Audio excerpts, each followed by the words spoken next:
Welcome back to the Deep Dig of Sports Pod. I'm your host, Drew, and my other host right over there. What's up? It's D. Go ahead and hit that like button. Go ahead and subscribe to the podcast. If you're watching on YouTube, we have a full audio version. Take us everywhere on the go, Spotify, Apple Podcasts, all that good stuff.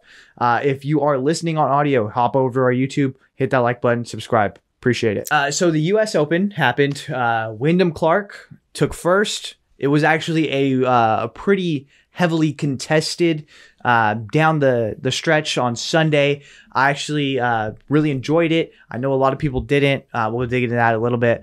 But I know you're a little bit more new to golf when we have watched a little bit. I know Rickie Fowler was looking good, right? He was leading Thursday, Friday.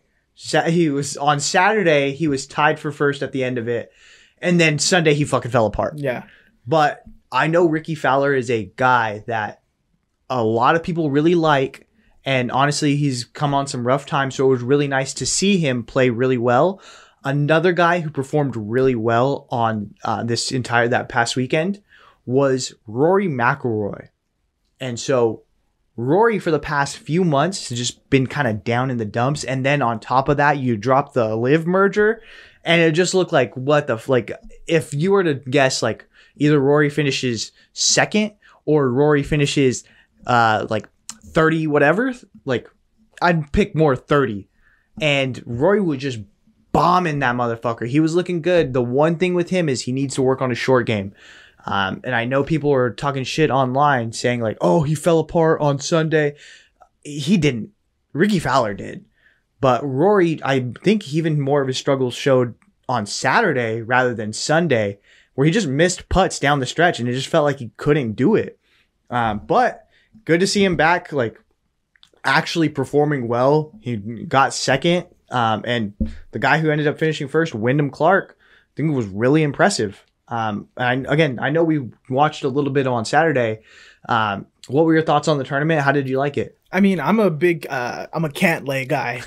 So, we were watching him, and I think he was 2 under for most of the day, and he was just holding steady. And I was kind of like, oh, I know we were talking about Fowler falling off at the end and Wyndham Clark, so we were like, maybe Cantlay can come up, sneak in there. But no, he did his thing. Also, Sargent from the amateurs. Oh yeah, what a good showing! Really good, strong showing. I think he was miles above the other amateurs, and I was like, damn, this kid, he's competing. Truly looked like a kid out there. Yeah.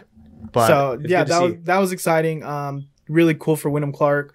I know I seen after where was it Fowler told him your mom would be proud she was here. And, yeah, man, awesome, pretty awesome, dude. Did you see was it DeChambeau yelling with the fan who was timing him at the hole? No. Yeah, he was like, "You're still fucking timing me." Yeah, you gotta check that out, dude. And one thing to bring up is the crowd, and so I know that was a really big story after this weekend.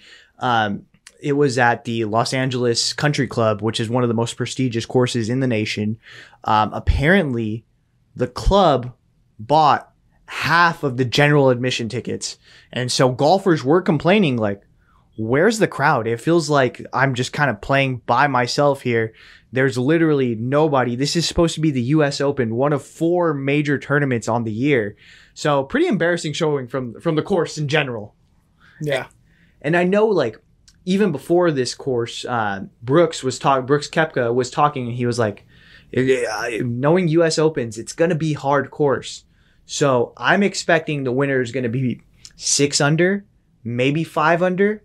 It was I know we were saying the divots in the field, a lot of people, because they're trying to muscle it past the rough, getting out of bounds and getting it in the tall grass and everything. And it's just man, that some people were going through it. Some people were we seen Colin Morikawa had struggled where he hit a shot that went a foot. Mm-hmm. But then others really killed it. I know that they ended up Wyndham Clark. I think he finished 11 under or 10 under, which is crazy. Yeah. And so again, not a strong showing for the course. I know some people struggled, but a lot of people killed it. Wasn't there a golfer that was saying oh, this would be cool because it's once a year you go through a tough ass course and it's you're going all out, and then the rest of the year you're back to your regular.